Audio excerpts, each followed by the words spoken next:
Eruption 16. The Far Right in the Eruption Zone and United States. Before we begin, I do want to issue a brief warning that this article is going to feature some disturbing topics and depictions of hate groups. Reader discretion is advised.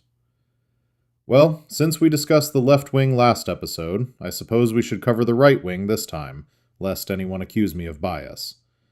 As we've discussed in Part 8, the three nations of the West Coast didn't have much in the way of far-right movements outside of the North American Unity Party and associated groups. That will be a topic for a future installment. Today's focus is going to be on the right-wing groups of the Eruption Zone and the United States, especially the Manifest Destiny Party. The Manifest Destiny Party was founded by a prominent New England businessman in the run-up to the 2012 U.S. presidential election. The catalyst for the party's founding was the economic downturn of the late 2000s and frustration with the mainstream political party's inability to form a response. However, the MDP also spoke to the long-standing grievances of the right wing regarding the secession of the West Coast, the loss of American prestige, and the fear of spreading communism. Recall that the Reagan administration's failure to respond to the Yellowstone eruption caused the GOP to shift away from far-right policies in an attempt to win back voters. This, in turn, led to the disenfranchisement of many conservatives who would spend the next 25 years waiting for a figurehead to rise and reunite the right. The hardliners of the MDP made it extremely clear that their number one objective would be military reconquest of the West Coast and the forceful expulsion of Canadian authorities from Alaska. They continued to peddle conspiracy theories, such as the supposed false flag attack on the Aleutian Islands, allegedly carried out by Canada, and the West Coast's supposed involvement in the terrorist attack on the U.S. in the 2000s. As a reminder, there is absolutely no credible evidence of either. Author's note, both theories are untrue in universe. They also nonsensically blamed the West Coast for drug smuggling into the U.S. and for turning America's allies against them in the Pacific. The rise of the MDP would lead to the conservative vote being split in the 2012 election, causing the Democrats to sweep the presidency and both houses of Congress. To prevent this from happening in 2016, the two parties merged in 2015. They were still under the Republican banner, however, their rhetoric had shifted much more to the extreme. The former leader of the MDP won the Republican primary, and subsequently many other Republicans began to embrace the hateful, militaristic rhetoric of the far right. This combined movement was able to gain enough traction to squeak out a presidential win in 2016, despite losing the popular vote. The most infamous of the far-right movements in the Eruption Zone is the Kingdom of Christ, a Christian fascist cult that operates in the Idaho Panhandle and western Montana. They were founded sometime immediately after the eruption in the late 1980s by a leader known only as the Prophet Yeshua. Yeshua claims that Jesus Christ himself led him and his family to safety during the eruption, and that it was his divine mission to save the white Christian people of the United States from the godless communists, Mohammedan apostates, and Jewish deceivers. This gained him quite a following in the emerging Christian nationalist movement, forming in both the Remnant U.S. and the Eruption Zone. The organization has recruited members from other skinhead/neo-Nazi groups, as well as other white supremacist groups like the KKK. Due to the U.S.'s inability to police the border region of the Eruption Zone throughout the 90s, they were allowed to grow unchecked. They have constructed several heavily fortified compounds, plus there are numerous affiliated churches and safe houses throughout the region. They are known to be extremely hostile towards outsiders, especially non-whites and others that they consider undesirable. Their primary source of income is robbing freight trains and trucking convoys, along with human, weapon, and drug trafficking. While they themselves have strong prohibitions on sex work and drug consumption, they have no problem with selling these things to the lesser races in the hopes that addiction and STIs will hasten their extermination.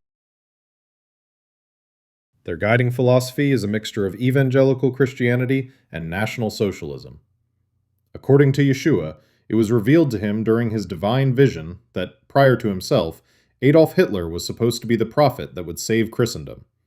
However, the Nazis eventually lost divine favor due to the influence of individuals like Heinrich Himmler, incorporating more occult and pagan symbolism into the pseudo-religion forming with the Nazi Party and the SS. This loss of favor is what eventually led to the fall of the Third Reich. The Christian God still demands there shall be no other gods before him, apparently. As a result, they eschew most traditional neo-Nazi imagery associated with the SS, such as the Blitz and Odal runes. Even the swastika itself is shunned due to its pagan origins, and is replaced with a Christian cross. They do make some references to organizations associated directly with Hitler. Their militant wing is called the Sturmabteilung, Stormtroopers, with the elite unit that acts as Yeshua's personal guard being known as the Einsatzkommandos. Women have almost no rights in the kingdom. They cannot vote, attend higher education, or even travel outside the kingdom without their husband or another male guardian. In addition to the robbery and smuggling mentioned earlier, the KOC has also been known to engage in sporadic attacks against random civilians and government infrastructure. They actively resist any attempt by the United States to re-establish local government in the Idaho Panhandle, and have engaged in skirmishes with both federal law enforcement and military units patrolling in the area. During the 2000s and 10s, the wave of digital nomads leaving the cities on the West Coast for the remote areas of Montana and southern Idaho sometimes fell victim to random attacks by the KOC. Because the trains and trucks that they attack are coming from/going to Canada or Cascadia, law enforcement from both countries have come into conflict with them as well. This has also led to the railroads and trucking companies that cross this area to hire armed security services to protect their shipments across the Panhandle. The Cascadian Rangers have been known to engage in clandestine operations against them across the border on the KOC's own turf. The Rangers are supposedly responsible for a large reduction in the KOC's numbers in the 2000s, with some estimates saying that over 50% of their male membership has been killed as of 2017. It is hard to estimate how many of them are left, although reasonable estimates state a few hundred men and as many as 2,500 women, children, and elders living under the cult's grasp. Women are not allowed in the militia, hence the disparity in gender. Yet, they are still able to recruit new members from the East. As of 2017, the prophet Yeshua seems to have gone into hiding, with rumors swirling that he might have either died of natural causes or have been killed. His followers remain as loyal and as hateful as ever, though. The Nation of Deseret was founded by the surviving members of the Fundamentalist Church of Jesus Christ of Latter-day Saints, FLDS for short, in southern Utah, Colorado, northern Arizona, and Texas shortly after Yellowstone. They have also attributed their survival to divine protection, and as such have convinced themselves that they are the true spiritual authority of the LDS Church. They have claimed all of Utah, as well as the part of western Colorado that is west of the Great Continental Divide and a small area of northern Arizona. Due to the vast devastation in this region, their claims were largely uncontested during the 80s and the 90s. Since the end of major volcanic activity, around the year 2000, they have slowly started to resettle the Salt Lake Valley and have claimed the Salt Lake Temple as their own. The FLDS is most infamous for still practicing polygamy, including child marriage, exclusion of non-white members, and a strict patriarchal hierarchy known as the one-man rule. It is also very difficult to determine their numbers due to their insular nature, but FLDS membership is believed to be around 5,000, plus several thousand other residents of Utah and Colorado in areas of no-D control that may or may not be loyal to them. The NOD tends to be much more insular and less openly hostile towards outsiders than the KOC. There have been several internal conflicts within the NOD, including a civil war between the FLDS and the surviving Apostolic United Brethren, another Mormon fundamentalist sect, in the late 90s. They also attempted to excommunicate and expel so-called Jack Mormons, those who don't follow fundamentalist teachings, as well as Gentiles, non-Mormons, from the nation during the 2000s. This prompted a response from U.S. federal law enforcement, as well as the Californian Civil Defense Forces in northern Arizona. Several church leaders were taken into custody, and since then, several Jack Mormon and Gentile communities have been reestablished in Utah. The NOD has also had its fair share of difficulties relating to drug trafficking and the LCL-affiliated gangs and warlords in the Eruption Zone. They mostly try to deal with these criminals using their own law enforcement.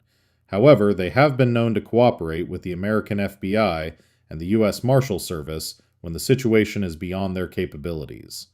They have also begun cooperating with the U.S. on certain things that are of mutual benefit, such as reopening of highways and rail lines across Utah during the 2000s. They have established travel corridors along I-15, I-70, and I-80, wherein Gentiles are allowed to travel freely and are not subject to FLDS decency laws. The U.S. Department of the Interior has established special, fenced-off rest areas that are staffed by either Jack Mormons or Gentiles, where travelers can stop safely and not be subject to harassment. That said, many truckers will often plan their trips through the mountains so they don't have to stop at all in the NOD, and motorists are advised to do the same.